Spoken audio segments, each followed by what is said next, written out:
Buongiorno, siamo alla festa di Ognissanti e quindi ritengo necessario spendere due parole su quel tema. Il concetto dei santi è un concetto precipuo, diciamo, della Chiesa Cattolica Romana che ha istituito queste figure e in sostanza sappiamo che le ha istituite per sostituire le cosiddette divinità pagane, no, che conoscevano appunto una molteplicità di individui ai quali le persone si rivolgevano e quindi la Chiesa ha capito che se voleva sottrarre al cosiddetto paganesimo dei fedeli, beh, doveva dare loro comunque sostanzialmente le stesse possibilità. Il santo, secondo il catechismo della Chiesa Cattolica, è colui che ha praticato in modo eroico le virtù ed è vissuto nella fedeltà alla grazia di Dio. Per cui il santo, diciamo già subito dopo la morte, entra direttamente in contatto con Dio in una situazione che pare essere privilegiata, no? Anche perché sapete che per diventare santi c'è un lungo processo di canonizzazione che tra l'altro costa moltissimo, cioè una comunità che vuole avere un santo deve pagare molto e il Vaticano incamera molti soldi, ma anche perché poi quella comunità che disporrà di quel santo a sua volta incasserà con ogni probabilità molto denaro. Basti pensare per esempio a ciò che avviene con Padre Pio. Per cui costa avere un santo, ma poi un santo rende. Il discorso dei santi all'origine del cristianesimo era un discorso però, come dire, collettivo, venivano in sostanza considerati santi, e santo significa sacro separato, quindi separati dagli altri, tutti coloro che seguivano la via, perché proprio così si chiamava, la via. La via che ancora nella Didache, quindi dopo la morte di Cristo, nell'insegnamento degli Apostoli era ben definita. Cioè si diceva, questo è il testo della Didache ritrovato e poi ripubblicato nel 1800, Odoi duo eisi, due sono le vie. Mia tes zoes, cioè una della vita, kai mia ton zanatu, è una della morte. Quindi c'erano quelli che erano nella via e quindi erano destinati alla vita e c'erano quelli che erano fuori dalla via ed erano, poveretti, destinati alla morte eterna. Questo tra l'altro spiega un passo dei Vangeli, in Matteo 8, là dove è un passo famoso, quindi immagino quelli che qualche volta hanno avuto modo nella loro vita anche di andare a messa l'hanno sentito leggere, quando un discepolo di Gesù gli dice lascia che io vada a seppellire mio padre e Gesù gli dice seguimi, lascia che i morti seppelliscano i loro morti. Ora questa sembrerebbe una frase sibillina, misteriosa, no? Che quindi ha richiesto spiegazioni, interpretazioni, chiavi di lettura. In realtà è una frase semplicissima, non ha nulla di misterioso. C'era una distinzione netta tra coloro che seguivano Gesù, quindi erano nella via, quindi erano nella vita, e coloro che non seguivano Gesù e quindi erano già considerati dei morti. Quindi quando Gesù dice lascia che i morti seppelliscano i loro morti, non dice una frase misteriosa o magica, dice semplicemente tu segui la via, quelli che sono fuori della via si occupino delle loro faccende. Quindi tutto qui, la spiegazione è veramente semplicissima. Quindi all'inizio, diciamo, tutti i cristiani, i seguaci del cristianesimo, erano considerati santi, cioè in quanto appartenenti alla via. Poi il concetto ha cominciato ad assumere delle sfumature, delle connotazioni particolari. Santi sono diventati in modo particolare i martiri, cioè coloro che hanno rinunciato alla loro vita pur di non rinnegare la fede in Cristo.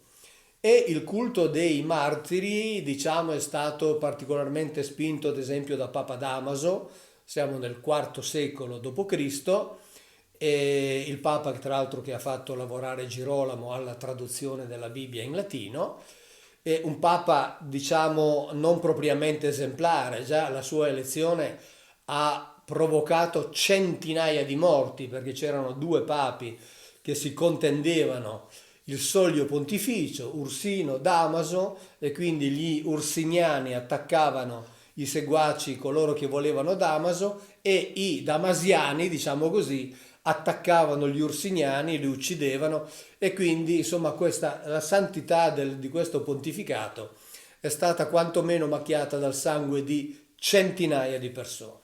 Ma lui ha fatto traslare per esempio le spoglie del martire Cipriano, in modo che a Roma ci fossero delle reliquie, diciamo delle spoglie da poter venerare, anche perché i santi, secondo la Chiesa, devono essere oggetto di venerazione ma non di adorazione, perché l'adorazione sarebbe riservata a Dio soltanto. Ora, se noi osserviamo ciò che avviene in certe parti del mondo, e vediamo che in realtà i santi sono un vero e proprio oggetto di adorazione, non solo di venerazione. Pensiamo a come vengono trattate certe statue, certe icone, no? Come vengono ad esempio ingioiellate. E tutto questo ovviamente è totalmente contrario alle disposizioni del cosiddetto Dio Padre, il quale, l'ho già detto altre volte, lo leggete nel libro dell'Esodo al capitolo 20, ha detto: non vi farete immagine alcuna e non vi prostrerete. E invece è sotto gli occhi di tutti, no? Quante sono le persone che si prostrano di fronte alle rappresentazioni dei santi, alla rappresentazione della Madonna e così via. Quindi tutto questo è in totale contrasto con la legge divina, che non è mai stata abrogata. Dopo Damaso, quindi dopo il culto, diciamo così, dei martiri, si è passato poi con una evoluzione del pensiero, e devo dire del pensiero molto astuto della Chiesa, a creare le figure dei santi ausiliatori, cioè dei santi che aiutano in particolari circostanze, sia per quanto riguarda che sono malattie, sia per quanto riguarda calamità. E quindi questi santi ausiliatori hanno pian piano preso il posto delle divinità del cosiddetto mondo pagano, e ne hanno preso il posto al punto tale che, siccome era difficile per il popolo abbandonare totalmente le abitudini che aveva da secoli, alcune divinità del mondo pagano sono di fatto entrate nel cosiddetto Pantheon cristiano, e sono entrate attraverso l'invenzione e attraverso il fenomeno delle intercessioni, cioè si continuava a chiedere a loro l'intercessione per particolari situazioni, e quindi sono state poi incamerate nell'elenco dei santi cristiani. Pensiamo che sono San Mercurio, Santa Venere e altri, per i quali si inventavano addirittura delle vite con eventi miracolosi, martiri che mai erano avvenuti, tant'è che alcuni decenni fa la Chiesa finalmente ha ritenuto di fare un po' una epurazione del cosiddetto calendario, cioè dell'elenco dei santi, perché ne ha tolti moltissimi che non sono mai esistiti, eppure erano venerati come santi. Erano, lo ripeto, persone mai esistite. E tutto questo meccanismo poi si è evoluto, e si è evoluto anche in senso negativo. In senso negativo dal punto di vista etico, in senso molto positivo per la Chiesa. Perché? Perché il culto dei santi ha portato al cosiddetto mercato delle reliquie. Quindi già secondo gli ordini del cosiddetto Dio Padre dell'Antico Testamento non si sarebbero mai dovute fare immagini di nessun genere. Mai ci si sarebbe dovuti prostrare di fronte a queste immagini, o di fronte, per esempio, alle cosiddette reliquie. Perché sappiamo che nel Medioevo veramente proliferava il mercato delle reliquie di ogni genere, che nella maggior parte dei casi poi erano inventate. So che ad un certo punto esistevano 12 prepuzzi del bambino Gesù che giravano per l'Europa e che erano oggetto di venerazione. Quindi questo per dire quanto questo mercato fosse fiorente. E però questo mercato non è una come dire, prerogativa del cristianesimo, perché era un qualcosa che già aveva incontrato anche Paolo, quindi è un modo di fare che all'interno delle religioni sembra, direi, inevitabilmente si instaura e si diffonde, ma si è diffuso anche nell'induismo, si è diffuso anche nel buddismo, basti pensare quei templi buddisti in Birmania, dove, in Myanmar, scusate, adesso si chiama così, dove le persone comprano, diciamo, dai gestori del tempio delle piccole lastrine di oro che poi mettono sulla statua del Buddha. Quindi lì i cosiddetti sacerdoti del Buddha sono talmente astuti che vendono l'oro che i fedeli comprano per poi restituirlo al tempio. Quindi, come dire, realizzano un doppio guadagno. Quindi non è un qualcosa che è specifico soltanto del cattolicesimo, ma già Paolo l'ha incontrato e direi ci si è scontrato. Negli Atti degli Apostoli, al capitolo 19, si dice questo. Si trovava ad Efeso. Fu verso quel tempo che successe un tumulto assai grave a proposito della via. Ecco, via è proprio quel concetto che vi spiegavo prima. Cioè Paolo predicava una via, la cosiddetta via della luce. E che cos'è questo che è successo? C'era infatti un argentiere di nome Demetrio che faceva dei tempietti di Diana in argento e procurava agli artigiani non piccoli guadagni. Egli radunò costoro insieme con quanti lavoravano intorno a oggetti del genere e disse: Amici, voi sapete che il nostro benessere dipende da questa industria.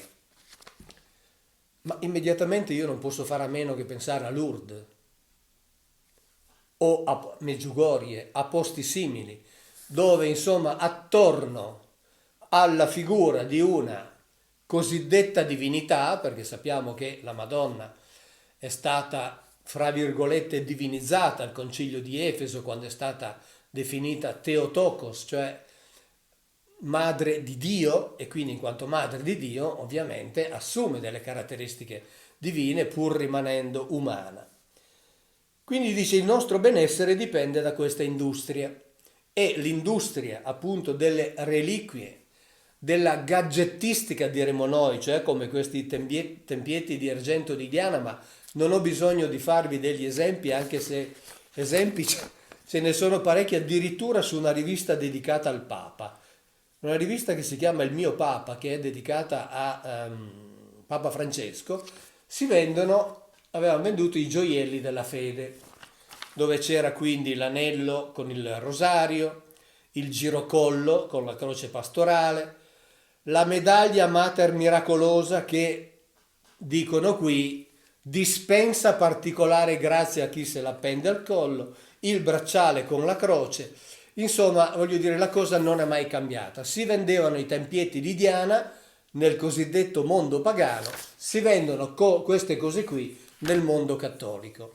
E basta frequentare uno dei centri, appunto, da Lourdes a San Giovanni Rotondo per capire qual è il mercato che gira attorno a questo mondo dei santi.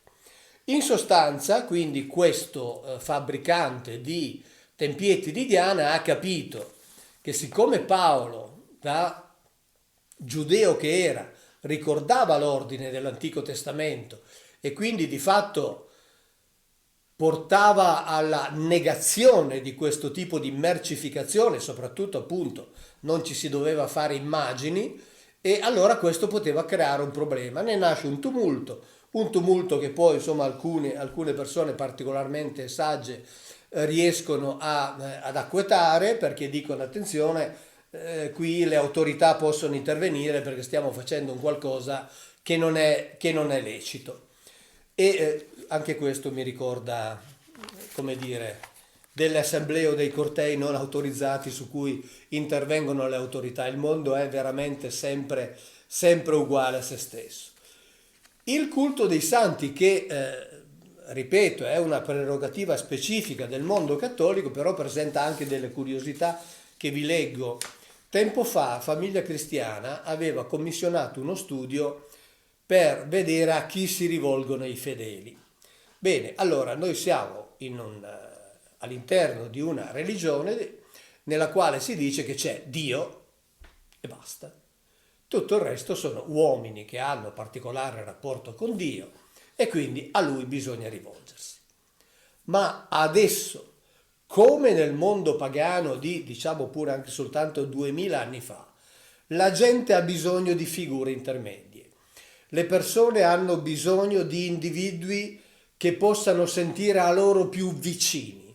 La gente ha difficoltà a rivolgersi a Dio.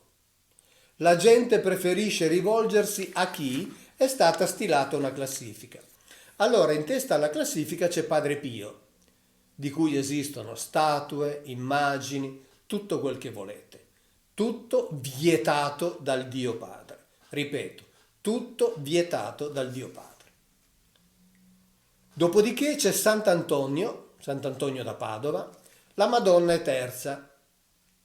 E tra l'altro anche per la Madonna c'è una cosa curiosa, forse avete sentito, vi è capitato qualche volta di parlare con dei fedeli e sentire qualcuno che dice ma io sono devoto alla Madonna di Lourdes, un altro è devoto alla Madonna di Medjugorje, un altro alla Madonna di Loreto, come se esistessero più Madonne.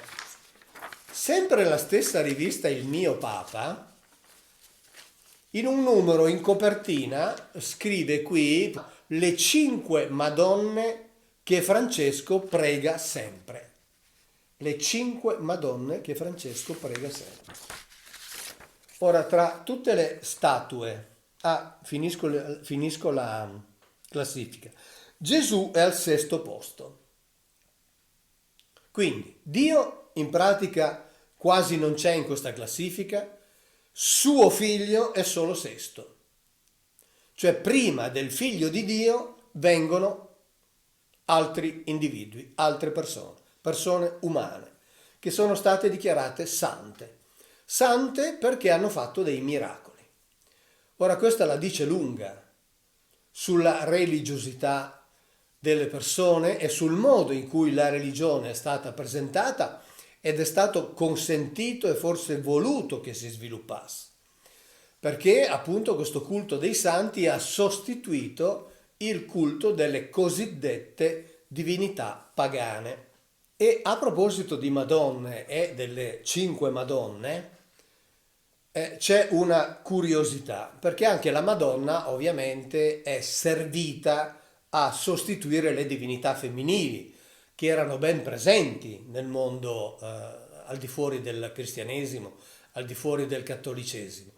E queste divinità femminili erano molto apprezzate, per cui ad un certo punto la Chiesa romana ha sentito la necessità di dare una divinità femminile diciamo da venerare, anche se poi in realtà viene adorata, cosa che secondo la Chiesa non dovrebbe avvenire.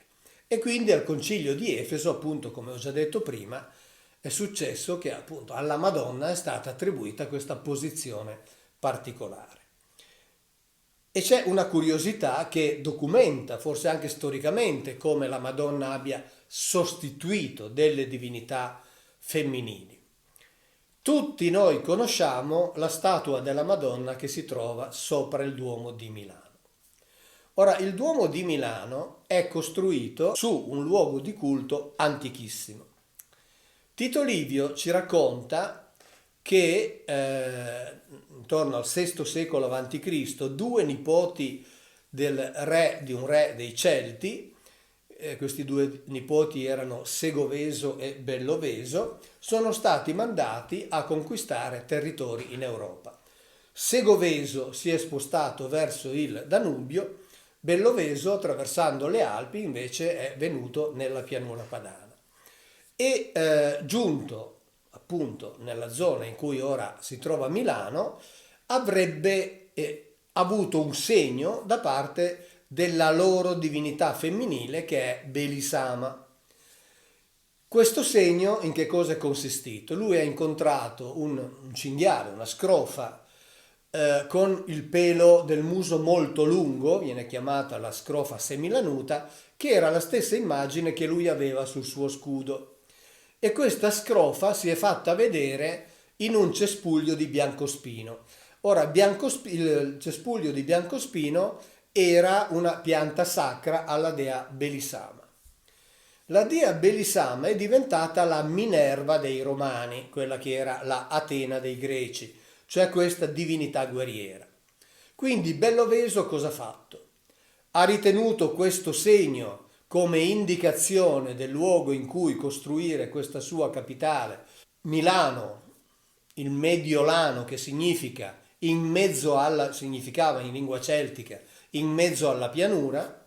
Quando poi sono arrivati i Romani che hanno conquistato il territorio, hanno sostituito il culto di Belisama con il culto di Minerva, costruendole un tempio. Quando sono arrivati i cristiani, come sempre facevano, si installavano sui culti precedenti e quindi il culto di Minerva è diventato il culto della Madonna. Ma voi osservate bene la statua della Madonna che c'è sopra il Duomo. Questa Madonna tiene in mano una alabarda, cioè è una Madonna guerriera. Dopodiché si possono dare varie interpretazioni al perché tenga in mano un'alabarda, ma di fatto è una Madonna guerriera che ha sostituito il culto di una divinità romana guerriera che ha sostituito il culto di una divinità celtica guerriera. A proposito di Minerva, tra l'altro, c'è un fatto che non molti conoscono: la sua figura è molto più presente nel mondo occidentale di quanto non si immagini. C'è uno studio molto interessante del dottor Massimiliano Turra, di cui vi do le indicazioni nella descrizione sotto il video, e contiene anche tra l'altro l'informazione che vi ho dato adesso sul Duomo di Milano. Quindi siamo veramente di fronte ad un mondo, il nostro, che in un modo abbastanza curioso tende a distinguere tra un monoteismo puro, che sarebbe quello del cattolicesimo, e invece il politeismo del mondo pagano. Ma noi proiettiamoci un po' avanti nel futuro. La nostra civiltà inevitabilmente finirà perché avrà un suo ciclo come hanno avuto tutte le grandi culture del passato, e tra 4-5 mila anni qualcuno verrà qui a scavare. Verrà qui a scavare e troverà migliaia, centinaia di migliaia, milioni di rappresentazioni, non tanto del presunto Dio unico, ma di tutte queste forme di divinità intermedie alle quali la popolazione attuale si sta rivolgendo con quella classifica anche che abbiamo visto prima.